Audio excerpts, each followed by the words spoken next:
Selamat pagi teman-teman dan dosen yang saya hormati. Terima kasih atas kesempatan yang diberikan kepada saya untuk dapat mempresentasikan materi hari ini.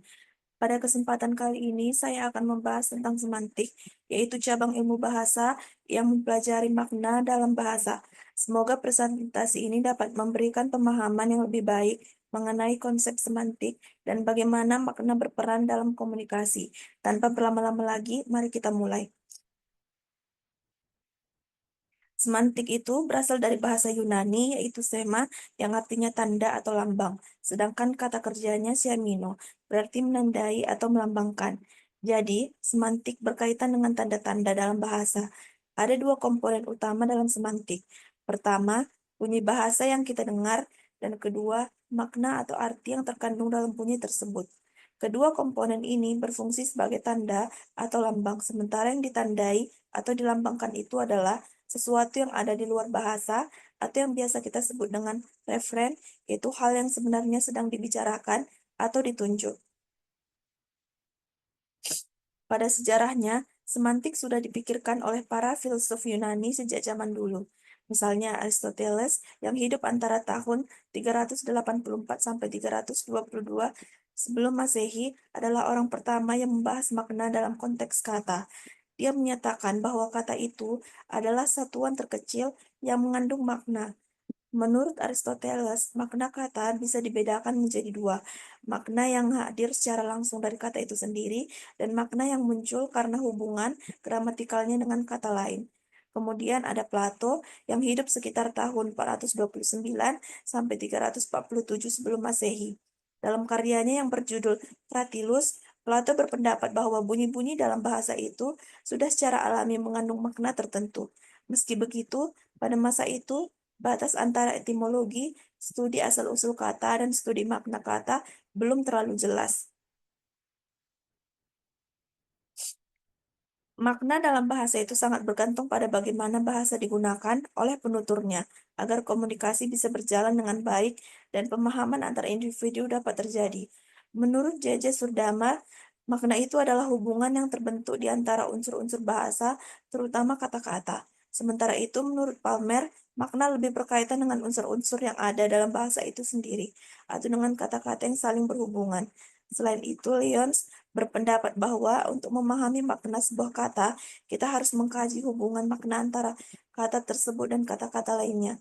Makna yang dimaksud di sini adalah makna leksikal, yaitu makna yang secara langsung terkandung dalam kata itu sendiri dan biasanya dapat ditemukan dalam kamus yang disebut juga sebagai leksem, seperti yang dijelaskan oleh Jaja Sudarma.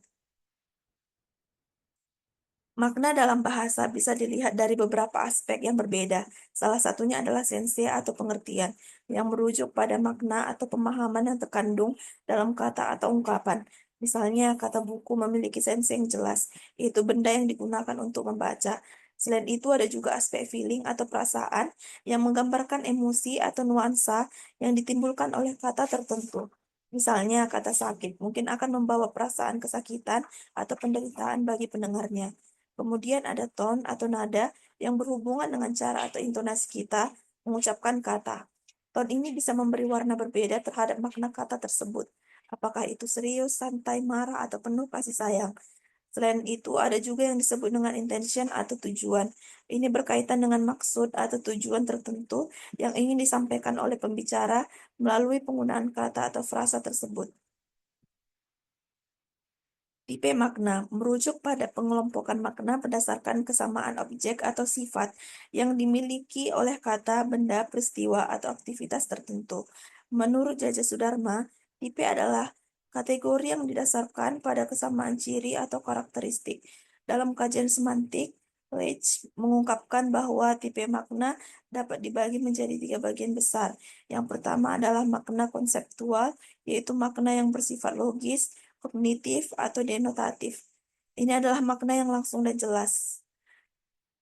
Kedua, ada makna asosiatif yang terbagi menjadi 5 jenis. Pertama, makna konotatif, yaitu makna yang muncul di balik makna kognitif, seringkali berkaitan dengan emosi atau nuansa tambahan.